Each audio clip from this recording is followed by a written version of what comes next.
Here we go.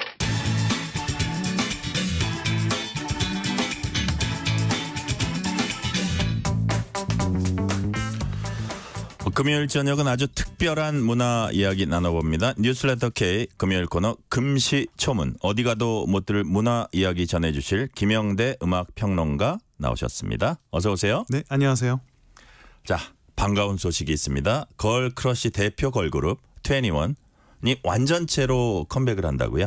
네, 완전체 컴백이라는 게 이제 그 원래 멤버 그대로 네. 다시 그것도 원소속사인 이제 YG 엔터테인먼트를 통해서 뭐 신곡이 나오는 거는 아니고요. 예. 또 모르겠네요. 그것도 어떻게 깜짝 공개가 될지도. 근데 일단은 공연을 하기로 돼 있습니다. 그래서 10월 5일, 6일 잠실 올림픽공원 올림픽홀에서 이제 컴백 콘서트를 하게 되는데요. 이게 이제 데뷔 15주년을 맞게 되는 또 그런 의미도 갖고 있어요. 네. 그리고 이제 서울을 시작으로 지금 월드 투어를 예고를 한 상태입니다. 그래서 뭐 11월 말 12월에 걸쳐서 이미 오사카 그리고 도쿄 등의 공연장도 지금 예약이 돼 있는 상태라고 하고요. 네. 앞으로 그 외의 도시들 어느 나라에서 공연을 할지 아마 추가로 공개될 것 같습니다. 네.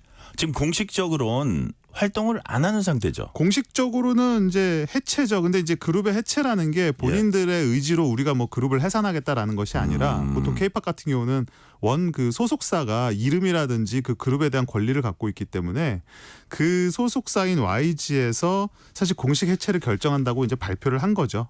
당시에 이제 민지 씨가 또 탈퇴를 하고 뭐 이런 상황이 있기는 했는데 네. 어쨌든 뒤에 알려진 바로는 뭐 본인들은 이 해체에 대해서 어떤 그 우리의 의사는 아니라는 식으로 몇 번 언급을 했던 기억은 납니다. 네. 자, 오늘 21 얘기해보고 대표곡도 들어보는 이제 시간 마련합니다. 조금 네. 이따 이제 틀어드릴 텐데요. 자, 사실 요즘 아이돌은 잘 모르는 사람들도 21은 많이들 알 것 같아요. 그러니까 예전에 21, 뭐 엑소, 슈퍼주니어 같은 그룹이 그랬지만 이제 아이돌 음악도 많은 사람들이 이제 공통되게 세대를 초월해서 즐기는 좀 대중가요의 개념이었던 적이 있었죠. 네. 요즘은 조금 더 매니악해졌고요. 그래서 아마 21은 굉장히 대중적인 그룹이기도 했고 워낙에 히트곡도 많은 그룹이라 아마 노래를 들어보시면 이 그룹. 그렇죠. 그러니까요. 네. 자, 그렇다면 저도 깜짝 놀랐는데 벌써 데뷔 15주년이다 그러는데 그렇습니다. 21이 가요계에서 가졌던 위치 뭐라고 할 수 있을까요? 뭐 2세대 아이돌이라고 하는데요. 2세대 아이돌의 시대를 소녀시대, 원더걸스 등과 함께 어떤 전성기를 구가했던 팀 중 하나고 네. 또 하나의 의미는 당시만 해도 2세대만 해도 이게 북미 시장이 아직은 미지수로 남아 있었어요. 네. 미국이라든지 캐나다 이런 나라들이죠. 근데 이 나라의 취향을 저격을 하면서 예. 그 시장의 문을 열어서 그 이후에 엑소라든지 방탄소년단이 들어갈 수 있는 그 물꼬를 터준 그룹으로서의 의미를 또 평가할 수 있겠습니다. 네. 자, 해외 시장 지금 말씀하신 게 바로 미국 시장에서 통했던 최초의 걸그룹이다. 이렇게 네. 이제 평가를 해 주셨고요. 정말 말씀하신 대로 그때만 해도 정말 21을 외국 사람들이 좋아해? 이렇게 좀 갸우뚱하기도 했었다고 하는데 그래요. 이제 네. 코첼라 무대에 우리 K-팝 그룹이 서는 것도 자연스럽잖아요. 자연스럽게 됐죠. 네. 사실은 이제 뭐 그런 모든 것에 발판을 놓은 그룹이 되겠고 그 당시 이제 북미 시장에서 21을 주목했던 것은 역시 아까 뭐 잠깐 언급하셨지만 그 걸크러쉬라는 이미지요. 이게 당시만 해도 한국 걸그룹에서는 많이 보기 어려운 이미지였어요. 우리나라 걸그룹 하면 좀 소녀적인 이미지, 예쁘고 깜찍하고 귀여운 이미지, 뭐 섹시한 이미지 정도로 이제 소구가 됐었는데 이제 21이 갑자기 공격적인 이미지, 주체적인 이미지, 네. 그리고 뭔가 우리는 이쁜거나 이런 거에 상관하지 않는 그룹이야라는 아주 묘한 태도를 보여주면서 그런 게 이런 해외에서 것들이 좀 통한 그렇습니다. 비결이에요. 네, 그런 아주 와. 이유가 있었죠. 네. 자, 여기서 잠깐 21의 대표곡 함께 듣고 얘기 이어갑니다. Come Back Home. Come back home. Can you come back home? Yeah. 차가운 세상 끝에 날 버리지 말고 내 곁으로 come back home. Can you come back home? Yeah.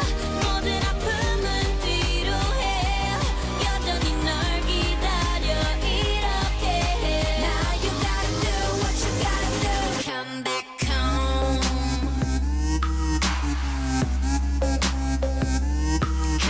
이 컴백홈 그야말로 컴백하는 무대에서 첫 곡으로 부르지 않을까 이런 제가 상상도 잠시 했는데 그럼 이거 팬들이 눈물 날 것 같은데요. 그러니까요. 네. 컴백홈을 첫 곡으로 컴백홈. 와.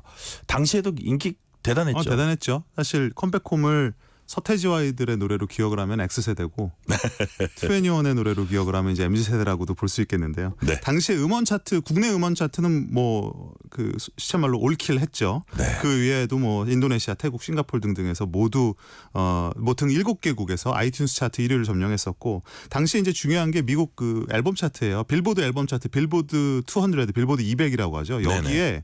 61위로 진입을 해서 최고 성적을 남겼는데 당시만 해도 이게 빌보드 200이라는 것이 들어가기도 어렵지만 61위라는 건 굉장히 높은 순위였습니다. 요즘 뭐 신인 그룹이 나와도 1, 2위를 하는 시대가 됐지만 이거는 시대적인 거에 뭐 약간 보정을 해야 될 것 같아요. 그러니까요. 요즘에 1, 2위와 맞먹는 그런 성과였었고 미국 시장에서 뭐 단숨에 투애니원을 주목을 해서 많은 기사가 쏟아졌던 기억이 저도 납니다. 제가 그때 미국에 있었어요. 아, 그러셨군요. 자, 랩을 하던 멤버가 노래를 부르고 또 노래하던 멤버가 다시 랩을 하고 이런 게 그때 거의 없었어요. 그래서 그 걸그룹 다른 걸그룹들과는 굉장히 다르고 뭐 신선하다, 되게 멋있다 이런 평가가 있었거든요. 맞아요. 그러니까 우리가 뭐 걸그룹도 그렇고 보이그룹도 그런데 소위 이게 파트라 그래서 역할 분담이 아주 딱 칼로 자른 것처럼 그래 나눠지는 그룹들이 많은데 네. 투애니원은 사실은 뭐 CLC도 그렇고 박범 씨도 그렇고 여러 멤버들이 뭐 때로는 랩, 때로는 뭐 노래 이런 것들을 오가면서 사실은 어느 장르나 어느 포지션에 구애받지 않는 그런 전천후 플레이어의 면모를 보였거든요. 네. 이런 것들이 나중에 뭐 CLC의 솔로 앨범에서도 잘 나타나 있고요. 바로 그런 점에서 많은 또 팬들이 투애니원에게 좀 반하게 됐던, 입덕하게 됐던 이유기도 했죠. 네. 여기서 잠시 투애니원의 다른 대표곡 들어보겠습니다. 내가 제일 잘 나가.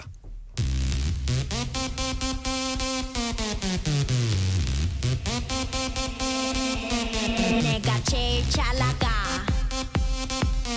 내가 제일 잘 나가 내가 제일 잘 나가 내가 제일 잘 나가 제일 잘 나가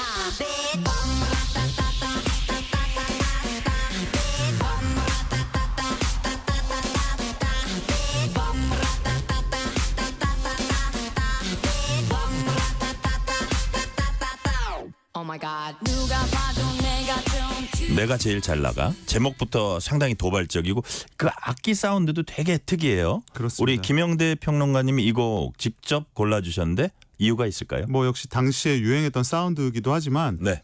지금까지의 투애니원을 있게 한 대표곡이라고 봐도 네. 과언이 아닐 것 같아요. 무엇보다도 그들의 이미지, 이 노래 제목에 함축되어 있는 내가 제일 잘 나가. 와. 당시에 그것도 여성 그룹이 이런 제목을 아마 역대로 봐도 여성 겸손하지 않은데 왜 이렇게 멋있죠? 그러니까요. 예. 사실 그때만 해도 뭐 스웨거, 뭐 플렉스 이런 말이 없던 시절이에요. 예. 그런데 그런 태도를 이미 탑재하고 등장했던 투애니원의 년도에 이게? 이게 2011년도입니다. 와. 예. 13년 전인데요. 그렇습니다.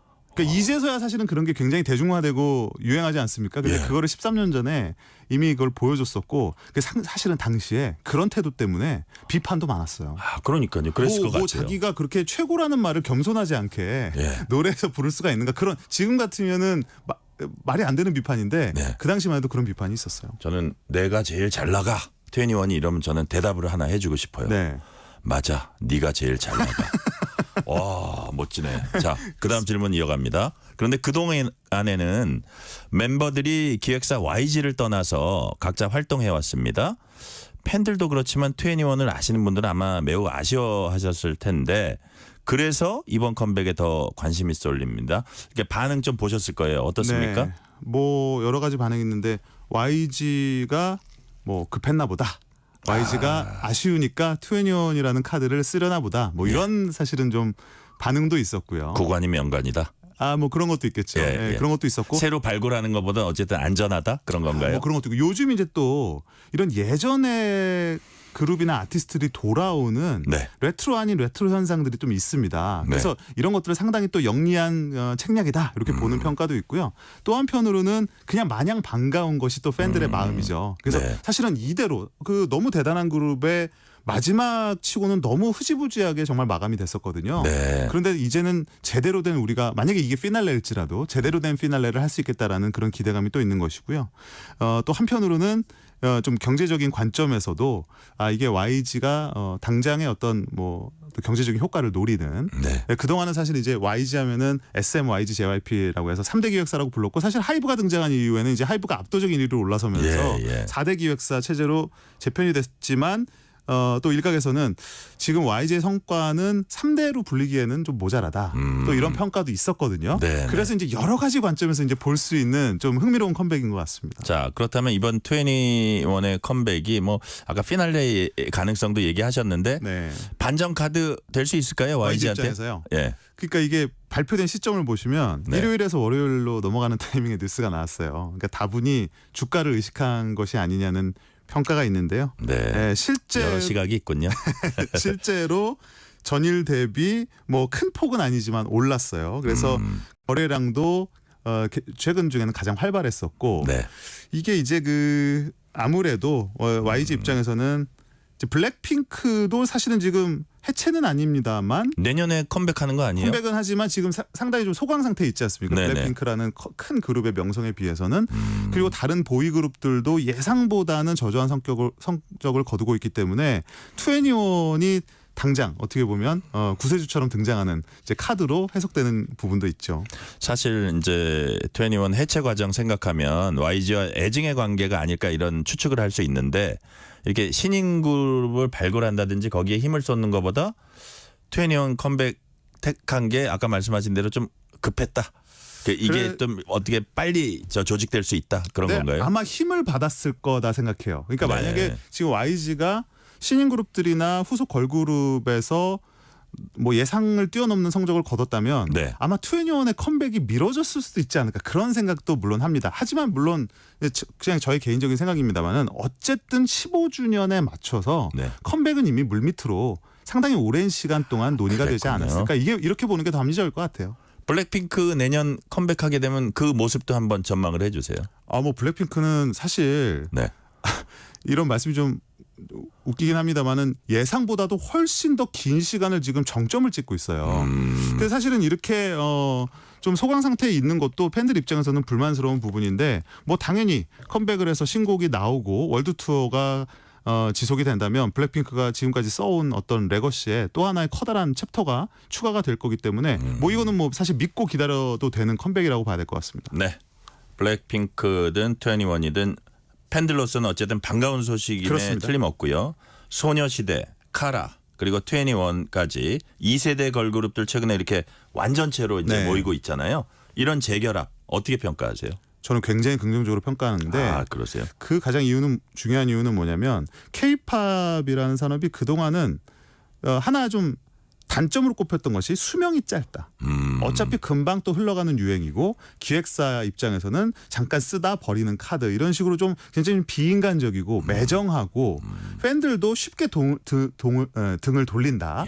이런 식의 좀 평가가 있었는데 최근에 이제 소녀시대도 완전체로 한번 활동을 했었고 카라도 컴백을 했고 지금 또 신곡도 계속 나오고 있고 네. 2NE1이나 이렇게 2세대 걸그룹들이 컴백을 해서 이런 것들은 두 가지 의미가 있는 것 같아요. 지금 현재 K-팝 씬에 대는 굉장히 또 어떤 좋은 선례를 보여주고요. 네, 아직 건재하다라는 것을 통해서 네네. 우리처럼 이렇게 길게 활동할 수 있고 언제든 너희들이 원한다면 또 다른 기획사에 소속돼 있더라도 얼마든지 다시 뭉칠 수 있어라는 좋은 선례를 하나 남기는 것도 있겠고요. 또 하나는 이것 자체가 K-팝이 갖고 있는 역사의 하나의 연속성을 보여주는 것 같아요. 네. 그러니까 K-팝이 지금 우리가 굉장히 최근의 현상으로 생각하지만 20년이 넘었습니다. 그러니까요. 아무리 짧게 잡아도요. 예. 그러니까 그런 20년 속에서 나름 맥락이 만들어져 온 K-팝의 역사에서 그 역사가 이제 한 바퀴 도는 시점이 이제 된 것 같아요. 그러니까요. 네. 초기에 개척자들이 다시 등장함으로써 그렇습니다. 네. K-팝 역사의 한 챕터를 새로 쓴다. 그렇습니다. 이렇게 이게 말씀하시는 것 같고요. 네. 근데 이제 이런 시도가 이렇게 잘 되면 제일 좋고 근데 이제 또 일회성으로 반짝 그쳤다가 그런 경우가 더 많을 것 같아요. 왜 많죠. 그럴까요? 예.